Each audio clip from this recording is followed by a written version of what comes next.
कैसे हो मेरे वॉरियर्स।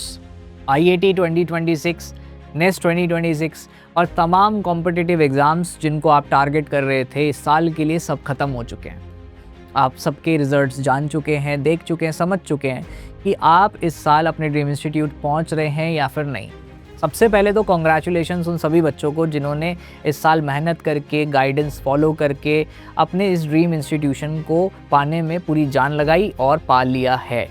आप लोग जाओ, अच्छे से पढ़ाई करो और अपनी लाइफ में कुछ अच्छा करके शास्त्रा का नाम रोशन करो, अपने पेरेंट्स का नाम रोशन करो, अपना नाम रोशन करो। लेकिन बहुत सारे बच्चे वहीं पर ऐसे भी हैं जिन्होंने मेहनत की, ऑन एंड ऑफ की, जिन्होंने 30% 40% हार्डवर्क किया या किसी ने ऑलमोस्ट अपना मैक्स पोटेंशियल लगाया, लेकिन किसी वजह से उसका सिलेक्शन नहीं हुआ है। और जब भी ऐसा होता है तो क्योंकि खुद तुम्हारे पार्थ भैया उस लाइफ के फेज से गुजर चुके हैं, तो जानते हैं कि दो तरह के सवाल सबसे ज़्यादा इम्पॉर्टेंट होते हैं एक ऐसे स्टूडेंट के लिए कि भैया मुझे मेरा मनचाहा कॉलेज नहीं मिला है, तो क्या मुझे एक साल रुकना चाहिए? क्या मुझे अभी भी अपने उस ड्रीम इंस्टीट्यूट के लिए भागना चाहिए, तैयारी करनी चाहिए? क्या मुझे ड्रॉप लेना चाहिए या फिर क्या मुझे पार्शियल ड्रॉप लेना चाहिए? अब यहाँ पर वो बच्चे भी आते हैं जिनको शायद पार्शियल ड्रॉप और ड्रॉप पता ही ना हो कि क्या होता है, और फिर वो बच्चे आते हैं जिनको पता तो है लेकिन ये नहीं समझ में आ रहा कि मेरे लिए कौन सा सही है। फिर वो बच्चे आते हैं जिनको ये पता है कि मुझे कौन सा वाला ऑप्शन सेलेक्ट करना है, लेकिन ऐसी कौन सी गलतियाँ मैं ना करूँ जिसकी वजह से वही सेम रिजल्ट रिपीट ना हो। तो इन सारे क्वेश्चंस के आंसर आज आपके पार्थ भैया आपके लिए लेकर आए इस वीडियो में। इस वीडियो को एंड तक देख लेना बच्चों, मेरा इसमें कोई भी पर्सनल बेनिफिट नहीं है। हर साल की तरह मैं इस साल भी आप लोगों को गाइड करने के लिए ये वीडियो बना रहा हूँ, जिसमें मैं डिटेल में बताऊँगा कि पार्शियल ड्रॉप क्या होते हैं, क्यों लिए जाते हैं, आपके लिए कौन सा बेस्ट होता है। और अगर आपने ठान ही लिया है कि वॉरियर हूँ, अपना ड्रीम इंस्टीट्यूट लेकर दिखाऊँगा और ज़माने को जो मुझ पर विश्वास नहीं करता था कर दूँगा गलत साबित, तो ये वीडियो आपके लिए है। तो जल्दी से शुरू करते हैं बच्चों और समझते हैं आखिरकार इस ड्रॉप और पार्शियल ड्रॉप की कहानी है क्या। तो देख बच्चे, ड्रॉप जो होता है ना, वो एक ऐसा टाइम पीरियड होता है जब आप किसी भी एक्सटर्नल एकेडमिया से ना जुड़ करके अपने ड्रीम इंस्टीट्यूट के लिए जुट जाते हो तैयारी में, और शास्त्रा जैसे किसी अच्छे इंस्टीट्यूशन से तैयारी करते हो या फिर सेल्फ स्टडी करके अपने उस ड्रीम इंस्टीट्यूट को पाने की कोशिश करते हो। उस एक साल के दौरान ग्रो करते हो, मेंटली ग्रो करते हो, अपने कॉन्सेप्चुअल सारे के सारे जो गैप्स हैं उनको फिल करते हो, और इस तरह से आप अपनी उस जर्नी को कंप्लीट करते हो। इसे कहते हैं ड्रॉप। और फिर आता है पार्शियल ड्रॉप, उन बच्चों के लिए जो शायद थोड़े से कंफ्यूज्ड होते हैं, जो शायद थोड़े से एक तरीके से कॉन्फिडेंट नहीं होते, या फिर जिनके पास ऑलरेडी एक प्रेशर होता है कि साल वेस्ट नहीं होना चाहिए, तो कॉलेज में एडमिशन ले लेते हैं और साथ के साथ सेल्फ स्टडी से या फिर किसी अच्छी गाइडेंस में तैयारी करते हैं, कॉलेज के साथ साथ मैनेज करते हैं, और बहुत सारे बच्चे उसमें कारगर रिजल्ट ले भी आते हैं। लेकिन अब सबसे बड़ा सवाल ये आता है कि आपके लिए कौन सा सही है। देखो यार, अगर तुम्हारी 12वीं ख़त्म हो चुकी है और तुम्हारा अभी तक कोई भी ड्रॉप नहीं था, और तुम्हें लगता है कि तुम्हारी जो स्पार्क है आईएससी बेंगलोर जाने की, आइजर जाने की, नाइजर जाने की, तो उसको मरने मत दो। अगर तुम्हें लगता है कि आज एक साल का टाइम तुम्हारे लिए बहुत ही बड़ा नुकसान साबित होगा, अगर तुम्हारा सिलेक्शन नहीं भी हुआ, तो तुम गलत सोच रहे हो। तुम्हारे पार्थ भैया खुद डबल ड्रॉपर रह चुके हैं, और मुझे आज तक कभी उस चीज़ का कोई रिग्रेट नहीं हुआ कि मैंने 2 ड्रॉप क्यों लिए। मैंने जो 2 ड्रॉप लिए उससे मैंने पूरा का पूरा जितना भी टाइम था सब वसूल लिया, और उसका रिटर्न मुझे आज तक मिल रहा है और आगे तक मिलता रहेगा। तो ठीक वैसे ही अगर आपने अभी तक कोई भी ड्रॉप नहीं लिया है और आपको पता है कि आपको उन्हीं इंस्टीट्यूशन में जाकर खुशी मिलेगी, तो ड्रॉप लेने में कोई हर्ज नहीं है, बशर्ते वो गलतियां मत करना जो इस वीडियो में मैं आगे आने वाले टाइम में बताने वाला हूँ। बट अगर आप ऑलरेडी एक ड्रॉप ले चुके थे, आप ऑलरेडी एक ड्रॉपर स्टूडेंट हैं और आप सेकंड ड्रॉपर, क्योंकि हम जानते हैं कि आईआईटी और नेस्ट सेकंड ड्रॉपर्स तक स्टूडेंट को अलाउ करते हैं, तो एक चांस आपके पास और होता है और आप सोच रहे हैं कि सेकंड ड्रॉप में ले लूं, तो क्या आपको सेकंड ड्रॉप लेना चाहिए या नहीं, इसके बारे में ध्यान से सुन लेना। मेरे हिसाब से जिनका सेकंड ड्रॉप का मामला अटका हुआ है उनको ये देखना चाहिए कि इस बार सिलेक्शन क्यों नहीं हुआ। अगर वो गलतियां ऐसी हैं जिनको आप ठीक कर सकते हैं, तो आपको ड्रॉप ले लेना चाहिए। अगर provided that you have still the spark that is left for all these institution, the love that is left for all these institution and courses।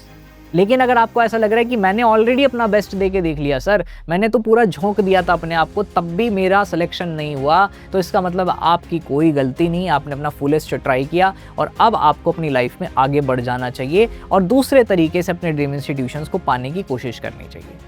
Simple confusion clear कर दिया। अब आगे चलो कि पार्शियल ड्रॉप किसको लेना चाहिए। मेरे हिसाब से तो पार्शियल ड्रॉप किसी को नहीं लेना चाहिए, क्योंकि पार्शियल ड्रॉप में होता क्या है, जब आप कॉलेज जाते हैं तो आपके पास 100 तरह के डिस्ट्रैक्शंस होते हैं, आप कहीं के भी नहीं रहते, आप दो नाव में पाँव सवारेंगे तो आप कहीं ना कहीं फिसल ही जाएंगे। बहुत ही कम बच्चे ऐसे होते हैं जो पार्शियल ड्रॉप से बहुत अच्छा कुछ कर पाते हैं। पार्शियल ड्रॉप मैं एडवाइज़ नहीं करता हूँ, लेकिन अगर बहुत बड़ी कोई मजबूरी है जिसकी वजह से आपको एडमिशन लेना पड़ रहा है तो मेक श्योर करना कि कॉलेज को उतनी ही इंपॉर्टेंस देना जिससे बस बेयर मिनिमम काम हो जाए, और बाकी पूरा फोकस अपने कॉम्पिटिटिव एग्जाम्स पे शुरुआत से लगाना और कॉलेज की रंगरलियों में ज़्यादा खो मत जाना। बट ड्रॉप लेना अगर चाहते हो और ठान लिया है तो सबसे ज़्यादा ज़रूरी ये चीज़ें हैं जाननी जो अब बताने वाला हूँ। वो गलतियाँ जो हर साल मैं देखता हूँ ड्रॉपर स्टूडेंट्स को करते हुए, जिनकी वजह से उनका आता हुआ सिलेक्शन रुक जाता है। नो डाउट हमारे ड्रॉपर्स बैच से हर साल सबसे ज़्यादा सिलेक्शंस आते हैं। ड्रॉपर स्टूडेंट्स के वॉरियर माइंडसेट की वजह से वो एग्ज़ाम को फोड़ के आते हैं, इसमें कोई शक की बात नहीं है। IIT हो, नेस्ट हो या फिर कोई भी कॉम्पिटिटिव एग्जाम जिसकी सायास्ट्रा पिछले 5 साल से तैयारी करवा रहा है, ये बात एकदम साबित हो चुकी है कि ड्रॉपर स्टूडेंट्स मेहनती होते हैं, सीरियस होते हैं, लेकिन कुछ ड्रॉपर स्टूडेंट्स कुछ गलतियां करते हैं जिसकी वजह से उनका सिलेक्शन आता हुआ भी रुक जाता है। वो गलतियां क्या क्या हैं? सबसे पहली, अपने टीचर्स की एडवाइस फॉलो ना करना और ख़ुद को एक तरीके से ऐसे समझना कि मैं तो सब जानता हूँ, पहले से पढ़ के आया हुआ हूँ, वही सारी चीज़ें तो हैं, मैं कर ले जाऊँगा, इज़ द बिगेस्ट मिथ। आपके टीचर्स आपको जो एडवाइस देते हैं, आपको उसे बिल्कुल फ्रेश स्टूडेंट की तरह फिर से मानना होता है, साइकिल को फिर से चलाना होता है। आपके टीचर की कही भी एक एक बात है पत्थर की लकीर, कर ली फॉलो तो आपको कॉम्पिटिटिव एग्जाम फोड़ने से कोई भी नहीं रोक पाएगा। दूसरी गलती, आप जब ड्रॉपर स्टूडेंट होते हैं तो आपके दिमाग में प्रेशर आता है कि मेरे आस पड़ोस वाले, मेरे दोस्त यार लोग वो कॉलेज में चले गए, किसी ने कमाना शुरू कर दिया, पापा कंपेयर करते हैं, मम्मी कंपेयर करती हैं, और बहुत सारे रिश्तेदार पूछते रहते हैं कि घर पे ही पड़ा रहता है क्या, कॉलेज नहीं जाता, कॉलेज नहीं जाती। तो प्रेशर आ जाता है, उस प्रेशर से बचना है और अपने डिसीजन पे कॉन्फिडेंट रहना है कि हाँ मैंने ड्रॉप लिया है, मैं अकाउंटेबल हूँ, सिलेक्शन हुआ या नहीं हुआ उसमें मैं किसी को ब्लेम नहीं करूँगा और अपनी तैयारी की जिम्मेदारी खुद उठाऊँगा, सेल्फ अकाउंटेबल बनूँगा, अपना खुद का एनालिसिस खुद करूँगा, डिपेंडेंसी ज़ीरो कर दूँगा या बहुत कम कर दूँगा। ये है सबसे बड़ी दूसरी बात जो आपको ध्यान रखनी है। और तीसरी सबसे बड़ी गलती, डिले। यानी कि जब मुझे पता है कि मैंने 1 साल ट्राई करके देखा, सेल्फ स्टडी से बात नहीं बनी, मैंने 1 साल ट्राई करके देखा, मैंने पढ़ाई की, मैंने गाइडेंस में पढ़ाई की, लेकिन इन 3 गलतियाँ जो मैंने अभी आपको बताई उनको करने की वजह से मेरा सिलेक्शन नहीं हुआ, तो सोचते सोचते आपकी ड्रॉप लूँ ना लूँ, कहाँ से पढ़ूँ कहाँ से ना पढ़ूँ, बहुत समय बर्बाद कर देते हैं। और उस वजह से क्या होता है, उस वजह से आपका टाइम जो खो गया, जो चला गया, वो वापस लौट के नहीं आता और आपका मोराल और गिर जाता है।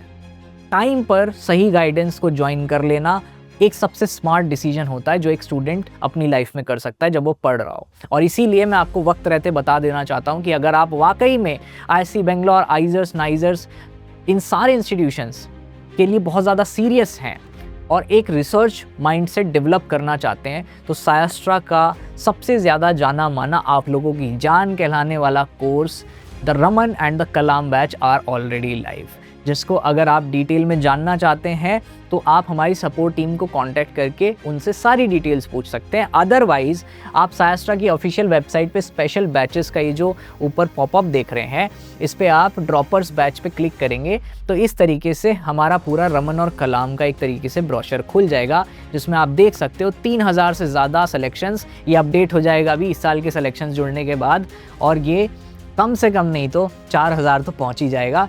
यहाँ पर आपको सारी की सारी इन्फॉर्मेशन दी गई है रमन बैचेस के बारे में, सिमिलरली फॉर कलाम बैचेस के बारे में। बस हिंदी और इंग्लिश का फ़र्क है कि 1.2, 2.2 में क्या क्या फीचर्स हैं, किस बच्चे को किसके लिए वाउच करना चाहिए। अगर आप डिटेल में इसके ऊपर एक वीडियो चाहते हैं तो हमें कमेंट में बता देना कि भैया हमें 1.2, 2.2, 3.2 का डिफरेंस समझा दीजिए ताकि हम सही बैच एनरोल कर पाएँ। अगर आप ओरली पूछना चाहते हैं, सपोर्ट टीम आपके साथ है, तो टाइम वेस्ट मत करना। बस चाहे तुम पढ़ो कहीं से भी जहाँ से तुम्हारा रेजोनेशन अच्छा बैठता हो। 2 बातें ध्यान रखना, पहला गाइडेंस वहाँ से आनी एक जगह से ज़रूरी है जो ऑलरेडी एक्सपर्टीज़ हैं इस फील्ड्स में, और दूसरा आपको एक तरीके से रेजोनेट करना है उन मेंटर्स के साथ जिनसे आप पढ़ते हो। और क्योंकि सायास्ट्रा के मेंटर्स के साथ आप ऑलरेडी रेजोनेट कर रहे हो, इसीलिए Raman and Kalam are the best option, the Brahmastra for your 2027 IIT nest preparation. तो यहाँ पर आपको सारी डिटेल्स मिल जाएंगी, आप इसको एक तरह से आराम से बैठ के पढ़ लेना, और आप चाहो तो यहाँ पर प्राइसेस भी नीचे दिए हुए हैं, आप उनको चेकआउट कर सकते हो। इस तरीके से ये ब्रह्मास्त्र आपको मैंने सायास्ट्रा की टीम की तरफ से सही टाइम पर ला करके दे दिया है। अब आप मुझे ये नहीं कह सकते कि भैया हम लेट हो गए थे। फिर भी coming to the last point बेटा, अब वो खास बातें क्या हैं जिसकी वजह से अगर आपने डिसाइड कर लिया है कि मुझे ड्रॉप लेना है, अगर आपने डिसाइड कर लिया है कि मुझे लग के तैयारी करनी है, इस बार तो मैं जान दिखा दूंगा, पूरी अपनी मेहनत लगा दूंगा, तो वो क्या खास बातें हैं जो ध्यान रखने से आप अपने इस एकेडमिक ईयर को, अपने इस ड्रॉप ईयर को बहुत ही ज़्यादा बूस्ट कर पाओगे। सबसे पहला, आप जब से भी अपनी क्लासेस शुरू करना, रेगुलर रहना। क्लास में अटेंडेंस होने से आपके रिजल्ट पे डायरेक्ट प्रोपोर्शनैलिटी का रिजल्ट आता है and the experience says it. Class में जो बच्चा जितना रेगुलर रहता है वो उतना कॉन्फिडेंट रहता है, वो उतना अप टू डेट रहता है, उतने ज़्यादा मॉक्स अटेम्प्ट करता है, उतना ज़्यादा मेहनत करता है, क्योंकि उसे पता है कि एक्चुअल कंपटीशन कहाँ जा रहा है। जो लाइव क्लासेस नहीं आते वो इन सब चीज़ों से वंचित रह जाते हैं। दूसरा, जब आप पढ़ना शुरू करेंगे, मैं ईमानदारी से बताऊं, रमन बैचेस में पढ़ाई गई और फॉर दैट मैटर हमारे सारे बैचेस में पढ़ाए गए नोट्स में से बहुत सारे क्वेश्चंस हर साल और इस साल भी IIT नेस्ट में हूबहू रिपीट हुए हैं। कॉन्सेप्ट्स बहुत सारे रिपीट हुए हैं। आकाश भैया ने तो इस बार ऑलमोस्ट पेपर लीक ही कर डाला। लेकिन उन सब का फ़ायदा तब होता है जब बच्चे टीचर की बात सुने, जब बच्चे टीचर के बनाए हुए नोट्स को पढ़ें। तो ये दूसरी सबसे इंपॉर्टेंट एडवाइस ध्यान रखना। अब लास्टली बस मैं ये कहना चाहूँगा कि तुम्हारे पार्थ भैया की स्टोरी ज़रा सुनते जाओ, शायद तुम्हें थोड़ी सी प्रेरणा मिल जाए। 2021 में मैंने पहला अटेम्प्ट दिया था IIT जैम का, जब मैं फाइनल ईयर में था अपने ग्रेजुएशन के। तब मैंने IIT जैम दिया, मुझे बुखार आ गया था, मेरी रैंक कुछ 6000 के आसपास आई थी। फिर मैंने ड्रॉप लिया, तैयारी की और फिर कोविड आ गया था। कोविड की वजह से मैं बहुत अच्छे से तैयारी नहीं कर पाया और एग्जैक्टली सेम गलतियाँ जो तुम लोगों ने की, वही डिस्ट्रैक्शंस, वही सारी चीज़ें मेरे साथ हुई। मैं उनमें घुसता चला गया। कई बार सोचा कि निकलूँ, कई बार कुछ 2-4 दिन के लिए मोटिवेशन भी आया, पढ़ाई शुरू भी की, लेकिन समझ में आ गया था कि इस साल तो नहीं होने वाला। लेकिन आप लोगों को उतनी देर ना हो जाए, इसलिए अब तक जो भी एडवाइसेस दिए उसे ध्यान से फॉलो कर लेना अभी से। तो मेरी रैंक उस साल ड्रॉप ईयर में तैयारी करने के बावजूद कितनी आई पता है? 6600 कुछ, यानी कि और ख़राब। तो मेरे घर वालों ने मुझसे पूछा कि बेटा ये बता कि कोचिंग का, या फिर यूँ कह लो जहाँ से तू पढ़ रहा था उसका कुछ फ़ायदा भी हुआ या नहीं। तो सवाल ये था कि मेरी इतनी रैंक ख़राब कैसे हो गई, क्योंकि मैं बहुत ढीला पड़ गया था, मैंने बहुत लापरवाहियाँ कर दी। वही सेम लापरवाही आप भी करोगे, आप भी परेशान हो जाओगे, आपका भी सिलेक्शन होने का चांस ऑलमोस्ट ख़त्म हो जाएगा। फिर मैंने एक और ड्रॉप लिया, अपने पापा से आंखों में आंखें डाल के प्रॉमिस किया कि पापा इस बार मैं अपने सारे वीक पॉइंट्स पे काम करूँगा।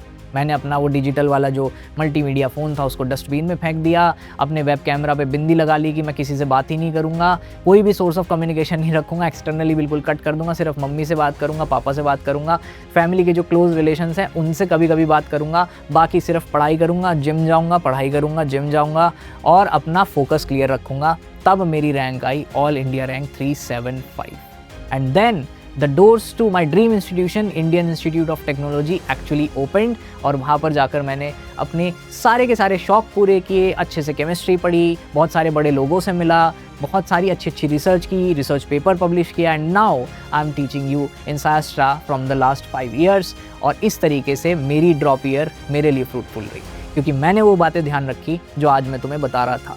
अगर तुमने ये सारी बातें जो मैंने अब तक बताई हैं वो ध्यान रखी, अपने मेंटर्स की सारी एडवाइस फॉलो की, टाइम पर रमन बैच ज्वाइन कर लिया और सारी क्लासेस एंड तक देखी, तो आपको अगले साल अपना ड्रीम इंस्टीट्यूशन मिलने में कभी कोई तकलीफ नहीं आएगी and you will get through it. तो अब बच्चों, जब तुमने ठान लिया है कि तुम्हें ड्रॉप लेना है, तुम्हें समझ आ गया है कि ड्रॉप में किस तरीके से तुम्हें काम करना है, कौन सी बातें ध्यान रखनी, कौन सी नहीं रखनी, और तुम्हारे पास तुम्हारा Brahmastra the Raman batch is there for you, तो मैं तुम्हें बता दूं कि इसका ओरिएंटेशन बहुत ही जल्द होने वाला है। दैट इज़ ऑन 11 जुलाई। तो डेट नोट कर लो, इसी चैनल पर लाइव ओरिएंटेशन होगा इस पूरे के पूरे बैच का, जिसमें हम आप लोगों से इंटरेक्ट करेंगे और डिटेल में आपके सारे के सारे मेंटर्स, यानी कि आपके आकाश भैया, मैं, आपके कलित भैया और आपके सौम्या सिसोदिया भैया, for all the 4 subjects physics, chemistry, math and biology, आप लोगों को बताएंगे कि पूरे कोर्स में आप किस तरीके से स्मूथली चारों सब्जेक्ट को एकदम से मास्टर करने वाले हैं। तो आपके जितने भी डाउट्स होंगे आप वहां पूछना मत भूलना। 11 तारीख यानी कि 11 जुलाई live orientation of Raman 2027। All the very best मेरे प्यारे बच्चों, you are the warriors of Sayastra. I believe in you. मुझे कमेंट में बताना कि क्या तुम एक्साइटेड हो इस बार IIT 2027 नेस्ट 2027 फोड़ने के लिए। तो फायर वाले इमोजीज भेज के कमेंट बॉक्स भर देना। ऑल द वेरी बेस्ट मेरे warriors, see you in your dream institute.